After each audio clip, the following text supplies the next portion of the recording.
Cooper, president of USA, जो कि aeroplane को हाईजैक कर लेते हैं, उसमें से $200,000 लेकर फरार हो जाते हैं और वो आज तक नहीं मिल पाते हैं। And DP Cooper is one of the greatest mystery in FBI history और इस केस पर 45 ईयर्स तक इन्वेस्टिगेशन की गई है।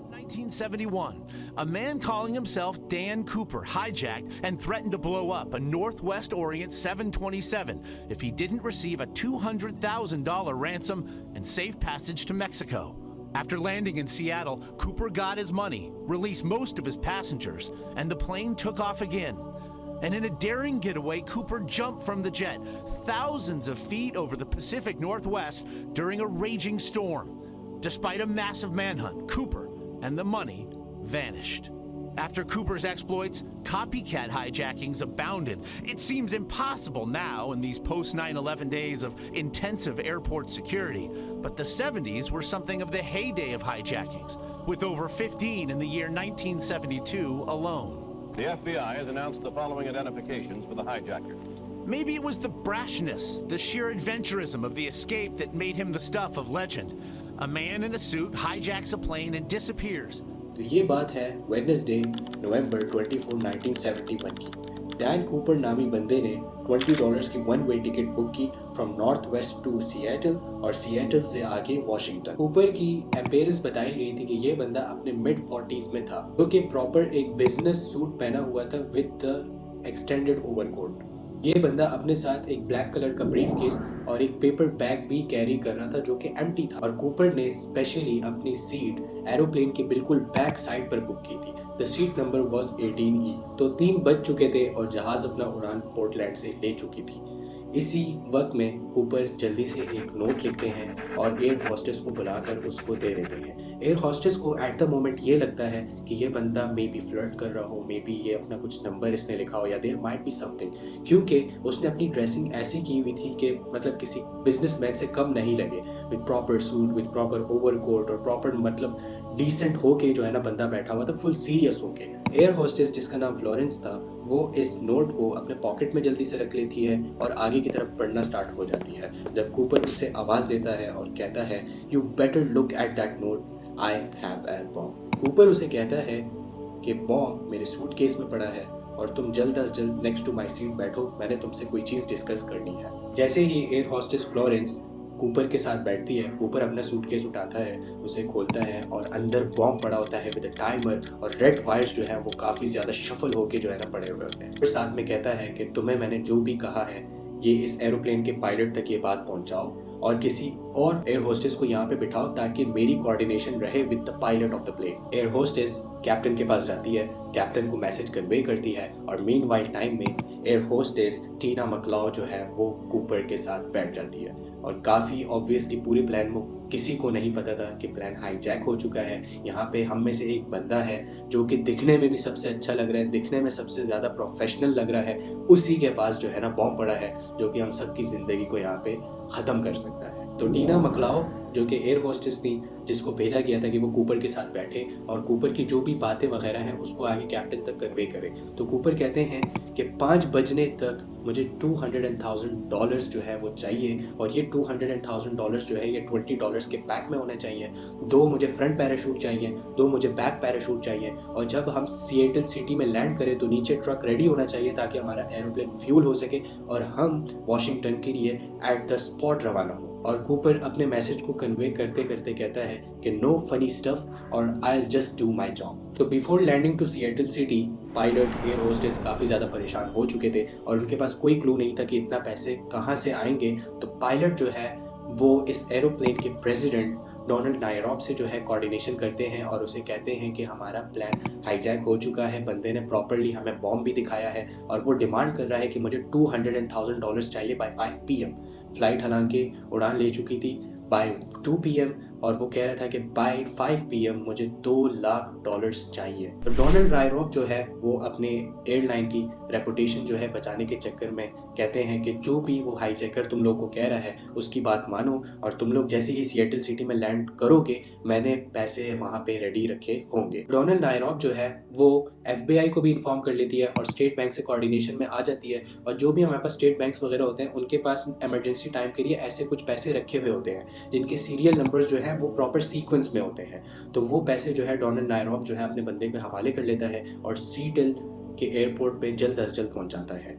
जब तक हमारा एयरप्लेन जो है वो सीएटल के करीब पहुंचता है, पैसे जो है उधर नहीं पहुंचे हुए थे, तो एरोप्लेन को 4 से 5 दफ़ा जो है ना उधर ही सीएटल सिटी के अराउंड जो है राउंड्स लेने पड़े थे ताकि पैसे आ सकें, डायरेक्ट पैसे जो है वो एरोप्लेन में आए, हाईजैकर जो है वो सेटिस्फाई हो और हम जो है ना फिर आगे के लिए परवास कर सकें।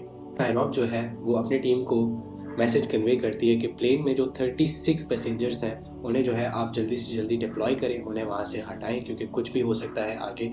और 36 जो पैसेंजर्स हैं वो एरोप्लेन से चले जाते हैं। पूरे एरोप्लेन में 2 एयर होस्टेस फ्लोरेंस टीना मकलाउ और जो हमारे एरोप्लेन के कैप्टन है और डैन कूपर जो है ये पूरे प्लान में रह जाते हैं, और एरोप्लेन अपना परवाज ले चुकी होती है for the Mexico city Washington. तो कूपर टीना मकलाउ के थ्रू कैप्टन को मैसेज कन्वे करता है कि फ़्लाइट जो है वो 10,000 फीट से ऊपर नहीं जाना चाहिए, और जैसे ही कैप्टन उसे मैसेज बैक करते हैं कि फ़्लाइट जो है 10,000 फीट पर स्टेबल हो जाती है, कूपर अपने डार्क सनग्लासेस को पहन लेता है, और ये जो सनग्लासेस थे ये उसके मोस्ट वांटेड इमेज का एक बहुत बड़ा हिस्सा बनने वाला था। तो टाइम कुछ 8 बजने को होते हैं और कूपर टीना मकलाउ को कहता है कि तुम कॉकपिट में जाओ और डोर को जो है क्लोज करो, और जो हमारे पास पुराने एरोप्लेन्स होते थे उसका जो कॉकपिट डोर होता था उसमें से आप देख नहीं सकते थे। अभी तो हमारे पास आप देख सकते हैं प्रॉपर ग्लास लगा हुआ होता है, लेकिन उस टाइम सिर्फ डोर हुआ करता था। And after some time alarm बजना स्टार्ट हो जाता है और पायलट्स के पास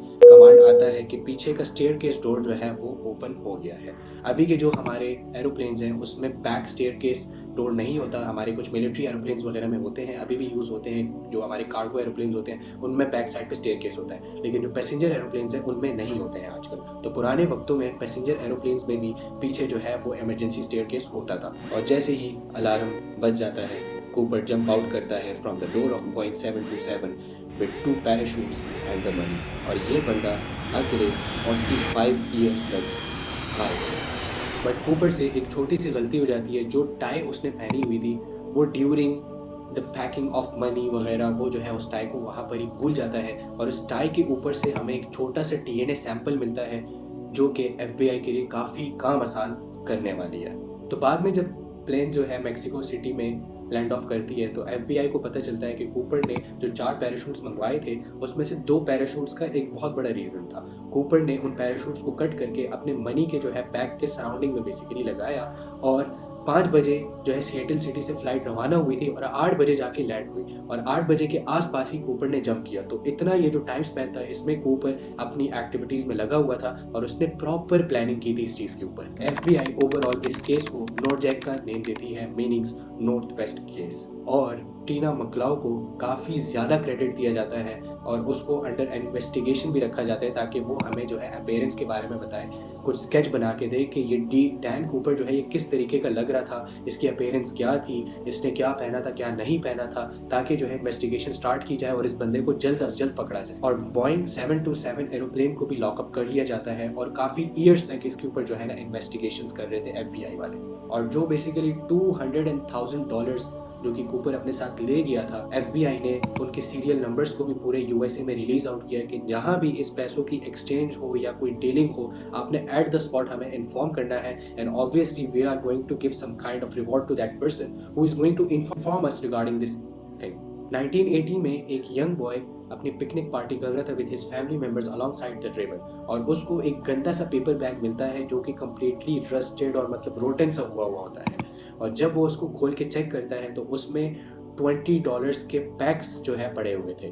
वो जल्द अज जल्द FBI को इन्फॉर्म करता है, और जब FBI इन्वेस्टिगेशन करती है तो उस पेपर बैग में से $5,800 जो है मिलते हैं, और सीरियल नंबर भी डैन कूपर वाले अमाउंट से मैच करती है, क्योंकि ये बैग टीना बार छोटे से रिवर के साइड फॉरेस्ट में से मिलता है। FBI साथ में ये भी अपना पॉइंट ऑफ व्यू रिलीज करती है कि नवंबर का महीना था, सर्दियां चल रही थी और उस टाइम बहुत ज़्यादा तेज़ बारिश भी हो रही थी, थंडरस्टॉर्म हो रहा था। तो मे बी डैन कूपर किसी जाके रिवर में गिरा हो और ऑब्वियसली उसके पास इतना वेट, इतनी ज़्यादा रकम उसके पास थी, तो मे बी वो स्विम नहीं कर सका और जो है ना मर गया हो, और ये पैसे जो है टुकड़ों टुकड़ों में जो है ना आगे फिर रिवर अलॉन्ग द साइड किसी फॉरेस्ट वगैरह में रुक गए हों। तो उन्होंने काफ़ी ज़्यादा इन्वेस्टिगेशन की, आसपास के रिवर्स को देखा, आसपास के फॉरेस्ट को देखा, आसपास के लोगों से पूछा, बट उन्हें एक भी पेनी अमाउंट जो है उसके बाद नहीं मिलती है। 72 में 2 मैन डोनाल्ड सिल्वेस्टर मर्फी और विलियम जॉन लेविस को फेडरल कस्टडी में लिया गया था for selling DP Cooper story. पूरी कंट्री में इन्वेस्टिगेशन स्टार्ट कर दी थी और अबव 600 लोगों को कस्टडी में लिया गया था और इसमें से 24 लोग जो है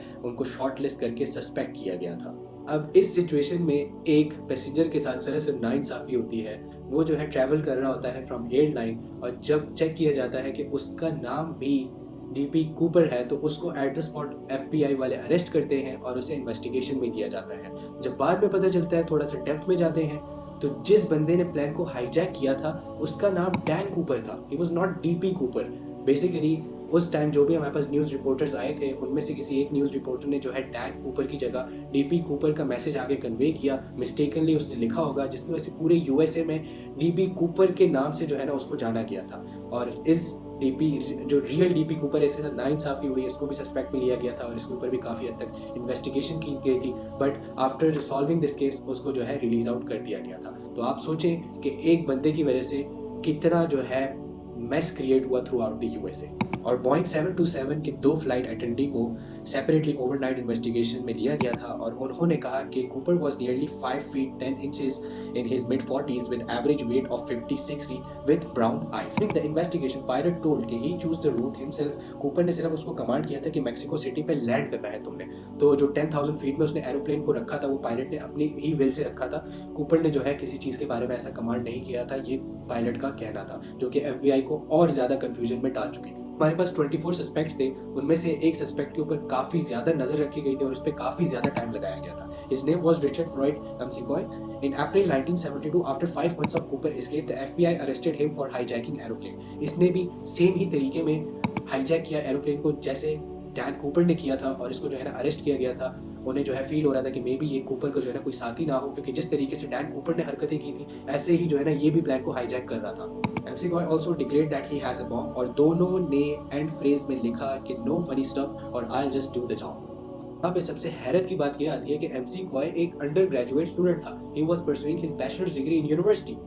एज पर इन्वेस्टिगेशन जो बबल गम का छोटा टुकड़ा कूपर की टाई से मिलता है वो ब्रिघम यंग यूनिवर्सिटी से भी मिलता है और McCoy was also student of this university। और McCoy को काफ़ी सालों तक जो है इन्वेस्टिगेशन में रखा गया था और इवेंचुअली उसने प्रिजन को एस्केप किया and he was shot down. तो after 45 years of investigation FBI 2016 में इस केस को क्लोज कर देती है विद फ्यू कंक्लूजन्स, ताकि लोगों का जो है माइंड क्लियर हो और इस चैप्टर को जो है ना बंद किया जाए, इसकी अवेयरनेस जो है ख़त्म कर दी जाए।